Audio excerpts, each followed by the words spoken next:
So now I select this cloth. Go away. Why is not disturbing me? Go away. Go. God. Allow me to select my menus. Sure. Teams is troubling me. Go away, man. Okay. Okay. Field solvers. Initial state set for selected. So when I select the clock field, initial state set for selected. Now I'm in 144 frame. Now when I go back to first frame, it will be in the same state. See that? See, it is in the same state. So that's pretty cool. Yeah, you can even move this, but I won't recommend you to move this now because it's already in a good position now. Okay, so with this being selected, I now select all these 3D models. I go to my outliner, which is here. I select all the 3D models here, which is the table, top glass. Then I think I go inside. The table bottom, and this is tabletop, stand, tray, butts, cup, then cloth. I select only the 3D models there. Nothing. Don't select anything else except the polygon models. I could see the polygon models just by looking at the shapes they're given in the outliner. Now with that all being selected, I can just export them. I think I'm missing something there. The polysurface, which is the stop table. Yeah, I didn't name it since. Okay. Anyway, selected all the objects there, and mostly I would select the objects and I press 0 to check, okay, whether I did selected everything or not. Yes, it seems I selected everything. Okay, now I go to file, I'll export selection to my file scenes, KEYSHOT LR2. Let me choose this. Export selection. What did I save the format into, OBJ or FBX? Have you guys noted that? See, whatever I taught you now, this is just for your understanding. I don't need to teach you cloth. Okay, I'm just teaching you. This is also a good way to showcase your artworks or showcase your 3D modeling work. Okay, you have any questions till this time? Now we are going to the software KEYSHOT, and we are going to do it in less than 15 minutes. Then I can leave you. Sorry, my Explorer, and this is where I save the file. Let me open KEYSHOT. Okay, KEYSHOT is open. So yeah, let's go to file, import. So KEYSHOT LR2 OBJ file, which is of 2 MB.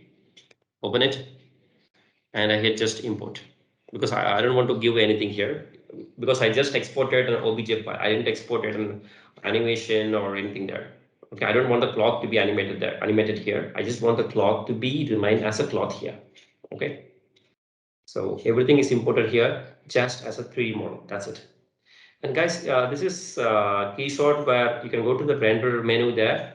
That you can find past real-time render. When you hit past real-time render, your render will be past. By real-time, by default, when you open the software, it would start to render everything. So there is also another shortcut key. You can unpass by shift P, or you can just click here, or you can access from the menu. Okay, now look at that. Now it's rendering. I can just left click and drag. And this middle click is for tracking, and just mouse wheel to zoom in, zoom out. And you go to your image menu. There you can find resolution presets. So there you can find landscape, and here you can choose whatever the render format that your system could capable to render. My system could capable to render now full HD, but anyway you can go with 640 by 480 also. That would also do. Okay, so you can decide which one you want your system to render with. 1024 by 768, then you can go with that also. Under the right side of your scene, you'll be having the model set.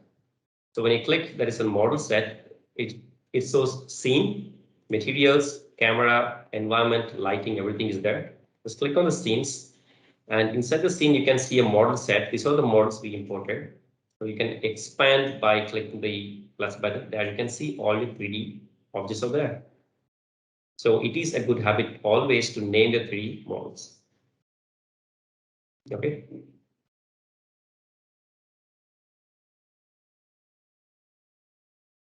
So from here, you can just render. So now I come to the left side. There I can find many things over there. Maybe I go with a wooden first. I go with the wood. So there's a wood shape. I can select any wood. Maybe let me check with this. And this is the table, right? This object name I have not named properly. I think which is when you put your mouse, it will show you, okay, this is a table bottom, table top, and this is a table bottom. So table bottom and this one, no, this one.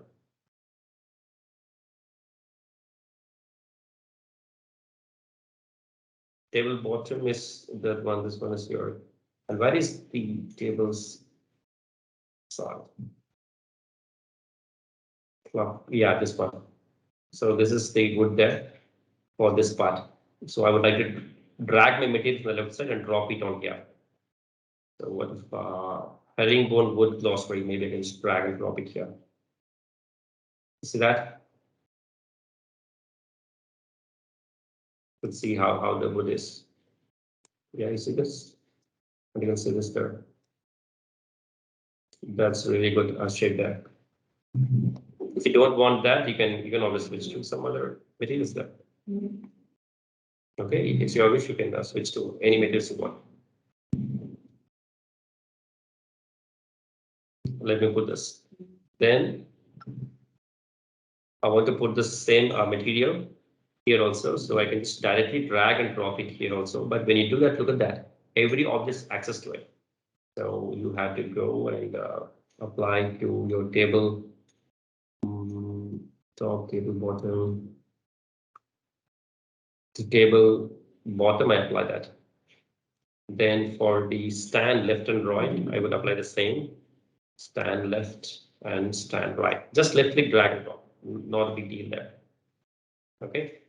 See, this is the material. It's a material property. That material property, they apply it here. If you don't want that, you can always switch to some other materials. There are many materials you can apply. Look at that. Apply any materials. One thing is you should UV unwrap your 3D model and bring it here. I think UV unwrapping is not started for you guys yet, isn't it? UV unwrapping in Maya. Have we discussed about UV unwrapping in your classes, in your 3D modeling classes?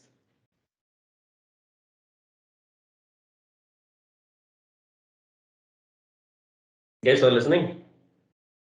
Yes, sir.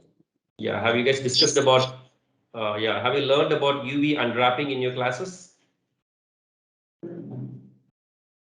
No, sir. 3D modeling classes? No, okay. There is a reason why I have not taught you UV unwrapping, but actually whenever you do a model, you should UV unwrap it. Okay, don't forget that. You should UV unwrap, then only you should start to do a texturing part. Right. And here is my glass. So I can just go here, the left side. I'm looking for some glass material. So look at the glasses I have. I have glass light frost gray, glass ridges gray. I just take these ridges and apply it to my what is that one? To my table top. Yeah, look at this. I applied this to my tabletop. Then for the glasses, I had to apply a simple one for the cups. So I prefer to go with something different. Yeah, glaze wavy gray and glass solid. Maybe drag the glass solid and apply to cup. Yeah, glass solid and apply to cup one and cup there. And here we have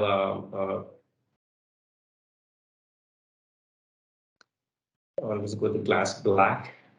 So I apply to my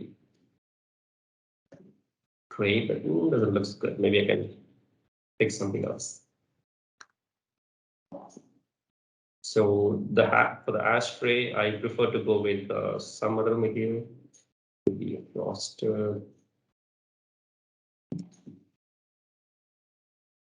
Yeah, like let me try this one.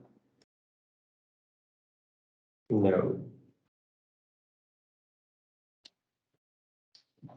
no guys would like that. So let me apply a glass cat, and it's a frosted glass. Yeah, but scratched gray for the gray.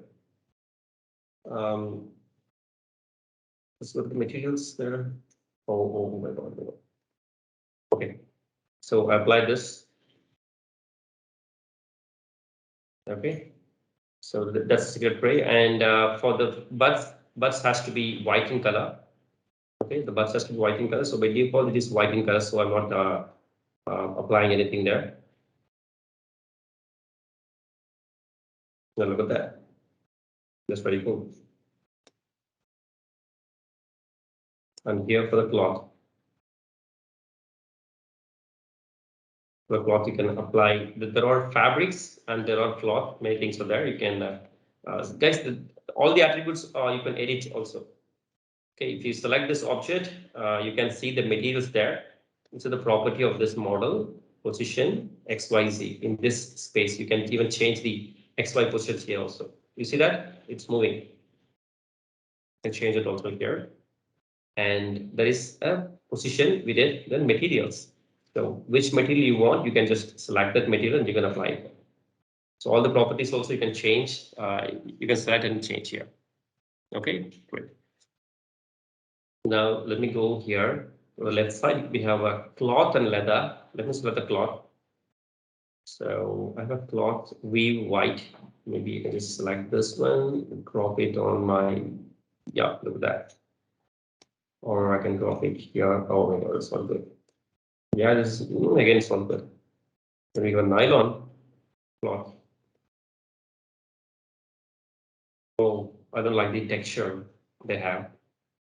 Then the velvet we have. Yeah, I don't like the color there, but anyway, that would work. If you, and there are also other fabric, there are other, you can find some real cloth, but it has few problems here and there.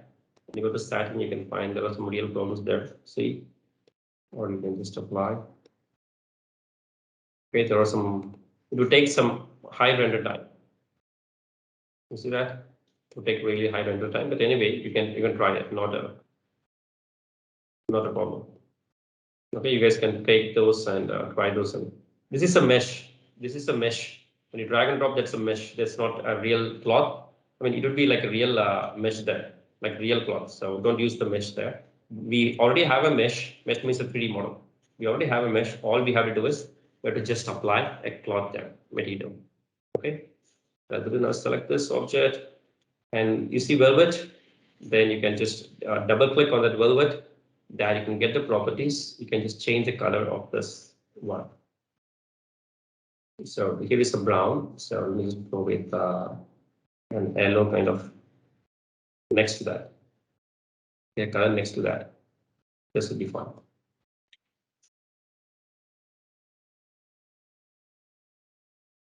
Not too much, not too bright. Fine. Okay. So this is really good. You have a texture also. If you need any texture, you can apply that. So if you zoom in, you can see all the textures also available. If you don't want any texture, just forget that. Okay. All you have to do is you can just click, drag, and you can go. You can leave the scene, nothing. So we are in the scene now. Okay. So this is done.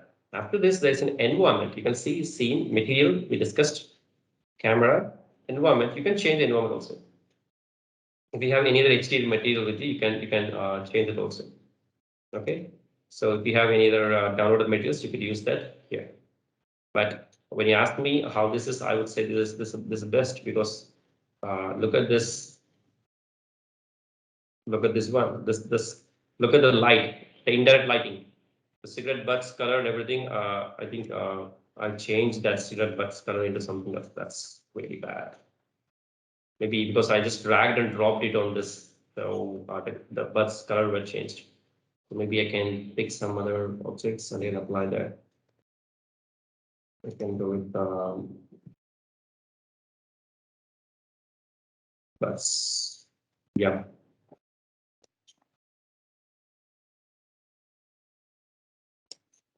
Yeah, look at that. So I like the lighting and everything here in this one. Look at this. You can see indirect lighting. Look at this. No matter wherever you go, however you put the camera, you are getting a proper rendering there. Look at that. It's a different glass material. You can see the quality there, like a zigzag, because it's this. Look at this. So that's the material we apply. Whereas this glass is a different material. Whereas the glass on which your object is there, that has a different material. And this is a cloth. Look at the material of the cloth. Yeah, the material is also good, and yeah, look at this. That's very shit.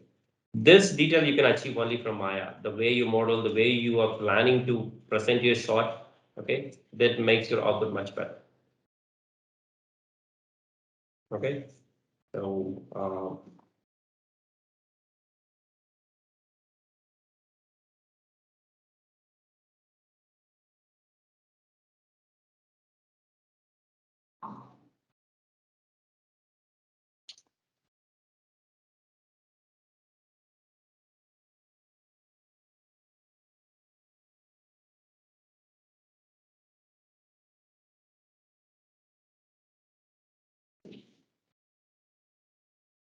so what's my render image here? Render image resolution landscape 1920 with 1080.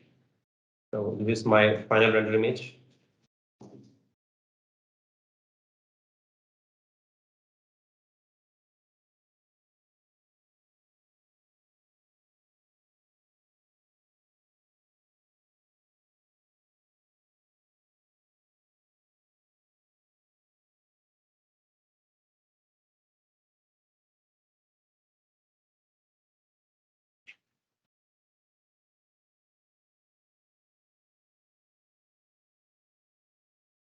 Yeah, for because I want to show the table shape there. Okay. I don't want this space. This space I don't want to show that. That's it, guys. My rendering is done. Look at this. Because it's real-time rendering, everything is happening there. And my image is ready. So what is next? I can just render this. So at the bottom, you can see we imported and library is the materials. This is a project we're working on. Then we have render. Just click this. And where you would like to save the image, documents, keyshots, rendering, no, because I have a location on my own. Exercise files inside the images. I want the render images.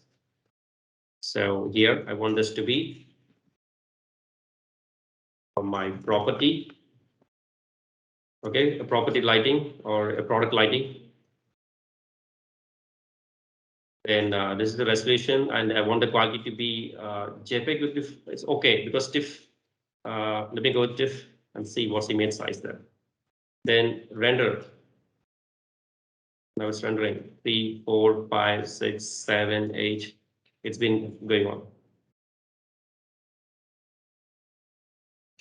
Because you guys know that TIFF would be highest image standard quality. You can also do it using JPEG or something else.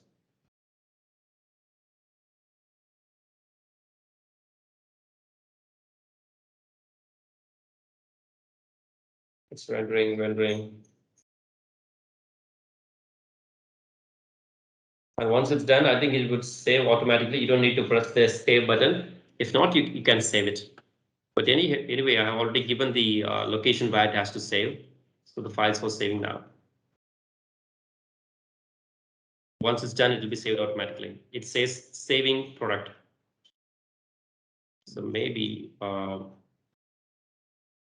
think it should have saved the file. Let me check that.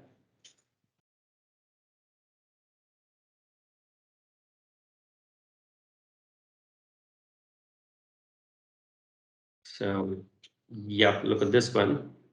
It is a 7.91 MB. Look at this file there. Yeah, look at the quality, lighting, and the material here.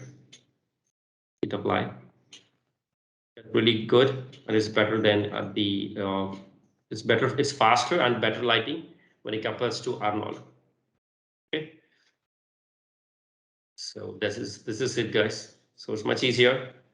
So all you have to do is just save the file, then you can just leave, go to file, save as, and when you save for your file, I think it's the best way to pass the render, because when you open the scene, it may get hang, because it will be by real time, it will be start doing rendering.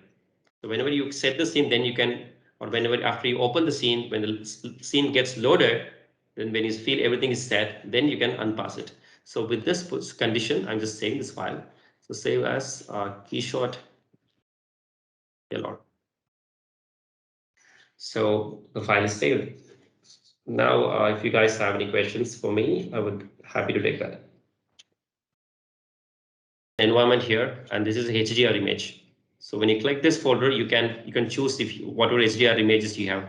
I don't have HDR images now, but we can change that.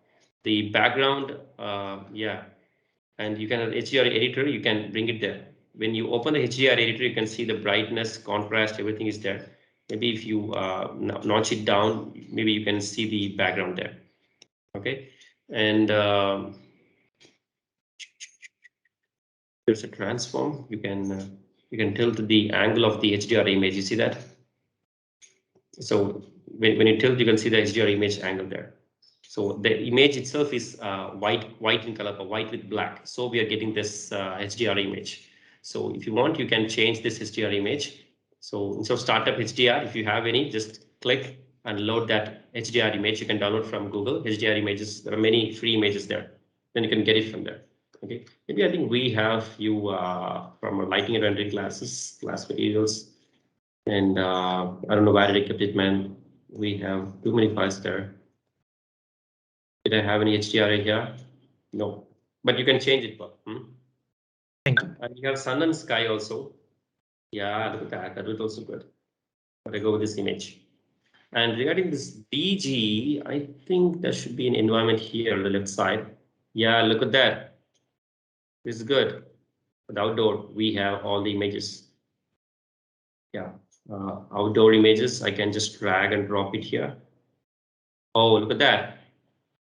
This is what you want, right? Good. I just drag and drop this here. Okay. I put this table on the row, and oh god, it's too bad of you, because you wanted this background. Okay. Yeah. Look at that. Outside the office, I was enjoying for the whole night. Yeah. It looks good, man. Pretty good and decent. Good one. You guys can try that. And there's a studio. This is for product lighting. So go for outdoor and try this. Thanks for the question, Doc. So that you can animate it here. You can select your camera and you can animate it here with that. So that's what animation we could do here. Okay. Even when you go to render also, you can get that. But if you want to do some animation, you can select the camera, you can rotate the camera. Okay, and that will be animated. So you have to render 200 or 500 frames. Then that will be really good. A fantastic output you may get. If instead of one image, if you render the image sequence by animating the camera, then the output will be tremendous. Believe me, that will be awesome. If you're planning to just submitting one image, that's just okay, because you're learning through online. But imagine if you're trying to animate and submit it as a video for each product. For product, there is 10 seconds of video. In automobile, there's a 10-second of video. That'll be awesome. You guys can try this, but I'm not pushing any further here in animation. You guys can try. Yeah, that's it. That's it with the light keyshot. You don't need to learn again. You don't need to do something different. Everything is already set. All you have to do is just bring an object, drag and drop the material. You'll get a proper lighting, get a beautiful rendering there. It's all done. Yeah, guys, remember something. I don't need to teach you this keyshot. I'm not. This is. I don't get anything from you teaching you an extra software. But the reason I'm teaching you is because when you go to industry, you should meet the requirements of the industry. And I'm also telling you that Arnold is not the end way. So you should learn multiple tools. So no matter whichever tool you go, even you take Substance Painter or Quicksell or Marmoset tool bag, okay, or Mega Scan, you go to any or Mari, you go to any materials or render engines or texture platforms. Everything has materials. Just drag and drop the material, and if you really have a skill set, then you should tweak the materials. You should open the properties of the material, and you should adjust them to match your requirement. Okay, so once you start to explore many tools, then you can adapt to any environment. Even if there is an opening where they're looking for a blender artist, or they're looking for cinema 4D artist, they're looking for 3D Max artist, not my artist, okay, but other software artists, then you can go there and talk with them and tell them you have this much tools or knowledge, and if they give you a month time of time, sir, then I can practice, I can learn things, and I can do my best. Okay, so don't just fit with one software. Don't just fit with your Maya and Arnold. Okay, there are many tools, there are many softwares. Start to explore them, and if you're really smart enough, start to explore and make your works faster. Don't just fix with Maya. You can't do works faster. There are many tools outside which can easily help you to get the output. Even the complex outputs you can in Maya you can achieve in just in seconds. Look at that, the image quality that we have done now. If you want to achieve that image quality in Maya, you have to put so much of lighting, not just dome light. You have to put other lights also there. Okay, and the level of accuracy and quality, it would take some time in Aurora, right? So use this wisely, and I recommend you. This is just good for product lighting, but when it comes to character lighting for feature films and movies, you need a key light, fill light, and rim light. Only that would give a real reality feel there. Okay, this is good for product lighting, and this is good for some flat architecture lighting. But when it comes to feature films lighting or character lighting, you have to go with Arnold, V-Ray, or any other, not V-Ray, Arnold or Redshift kind of softwares. Because Arnold has a lot of features that you can customize. You can change whatever you want. That kind of flexibility you can't access from other softwares. But if you're not good in lighting, if you don't know what to do with, then go for KeyShot. Then go for V-Ray. That's a good shot there. Okay, V-Ray is too big, guys. V-Ray is way too big, and it would take a lot of time to render. I hope you guys understood. And if you don't have any questions, we can leave. Shall we? And So, please do practice this, and let me know if you render something beautiful there. Please do post your render images in the group. Okay.